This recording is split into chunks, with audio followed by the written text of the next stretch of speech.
Europe's first genocide.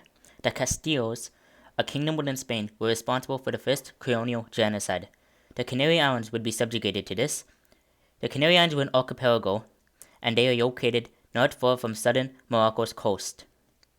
The Canary Islands were found by Lancelot Marcello, a Genoese captain, and he found these islands between the years 1312 and 1325 AD. The Castillos later colonized the islands over a period of a century, up until the Treaty of Alcovas in 1879, which formally recognized the Canaries as being a part of Spain.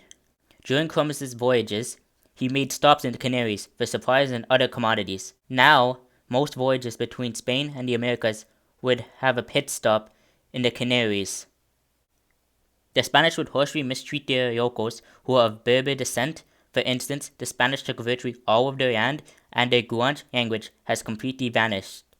The Spanish would take the majority of the natives as slaves, and would cause a lot of violence against them, and their traditional customs would be severely suppressed. The Spanish would also take many of their children. This all forced the Canaries to adopt to Spanish custom and assimilate. All this would be done in the aim to get rid of the Canaries' customs and traditions, which is pretty much the definition of genocide. The Spanish were the ones who first began colonizing Africa, and they are the ones who also laid the foundation for what is often known as the slave trade. Because of this, the Spanish technically became the first European empire, and they were the first one to start colonizing other lands. Even today, the Canary Islands are part of Spain as an autonomous community.